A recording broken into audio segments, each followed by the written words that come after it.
Your phone buzzes. You feel it before you hear it.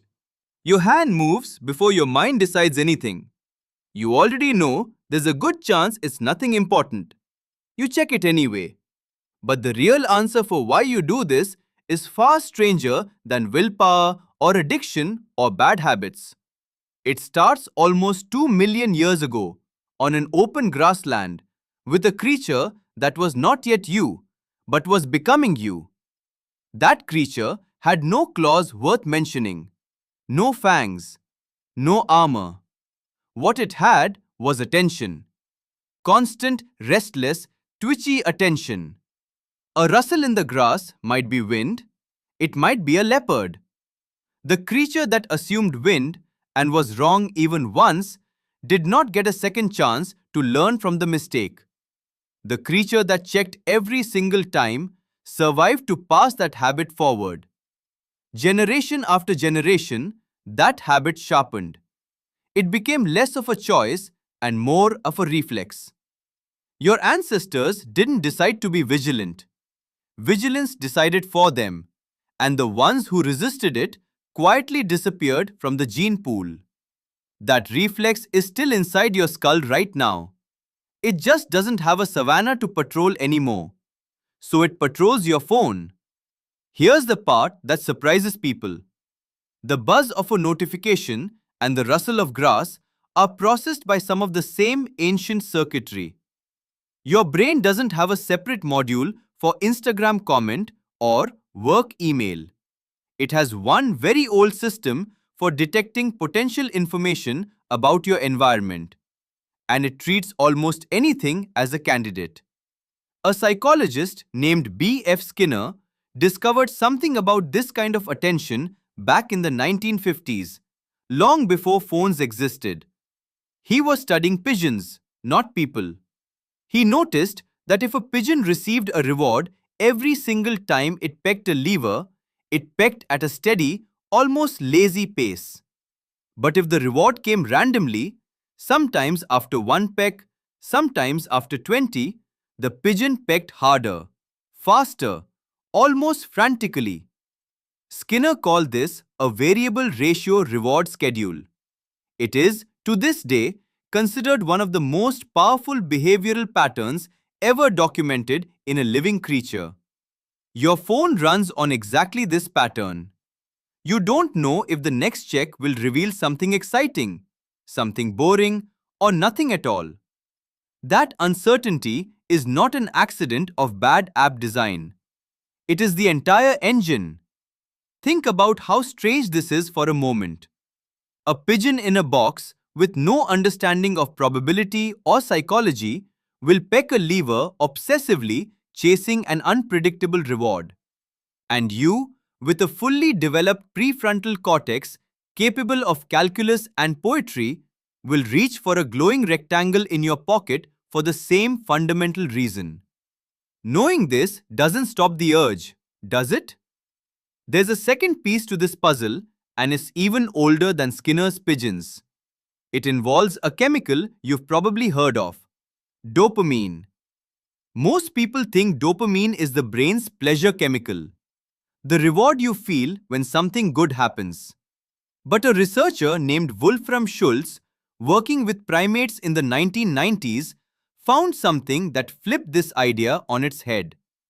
Dopamine doesn't spike mainly when you get a reward. It spikes mainly in anticipation of one, especially when the reward is uncertain. The chemical isn't celebrating, it's predicting. It's the feeling of something might happen, not something did happen.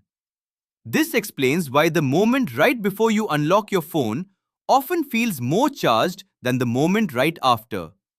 The anticipation is the actual hit. The content underneath is almost beside the point.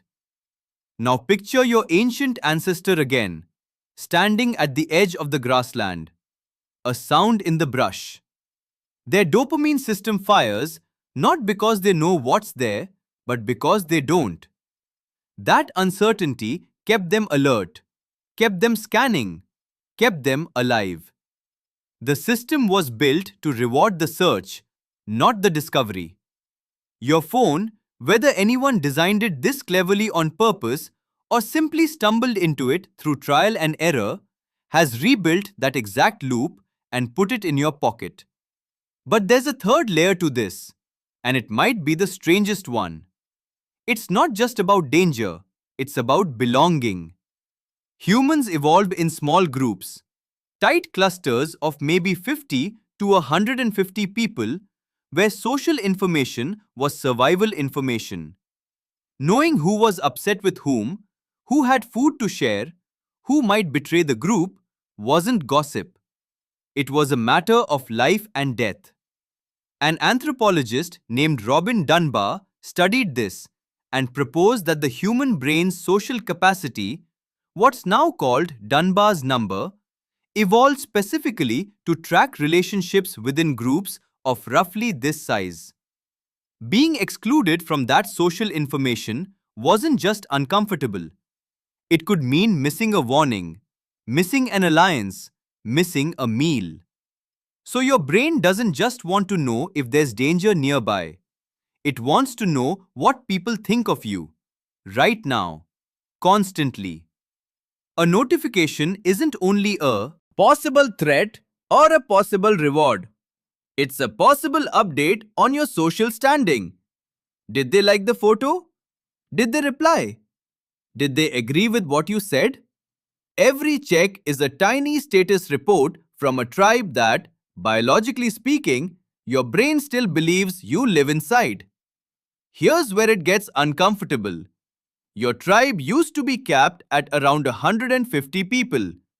Now it includes potentially millions of strangers, all capable of liking, ignoring, or criticizing you in an instant. Your ancient social radar was built for a village. It is now scanning a planet. No wonder it never powers down. Put these three things together. A vigilance system built to scan for danger. A reward system built to chase uncertainty rather than certainty. And a social tracking system built for tribes that no longer exist in their original size. Your phone sits at the exact intersection of all three. It is not one trick. It's three ancient survival mechanisms firing at once, dozens of times a day, every single day. This is why telling yourself to simply have more willpower rarely works for long. You're not fighting a bad habit. You're fighting systems that kept your ancestors alive long enough to become your ancestors in the first place. These systems don't care that the leopard is gone. They don't know the difference between a real threat and a push notification about a sale. They just know something might be happening and you might be missing it. So what do you do with this? Knowing the mechanism doesn't disable it, but it does something almost as useful. It removes the shame. You are not weak-willed. You are not broken.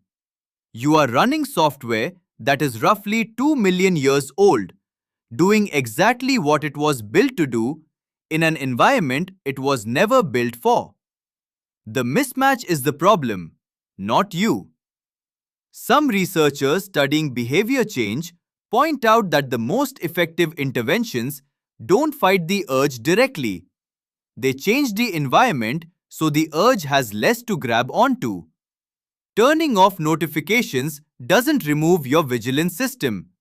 It just removes the rustle in the grass. Fewer unpredictable triggers means fewer moments where that ancient circuitry fires for nothing. There's something almost tender about all of this if you sit with it long enough.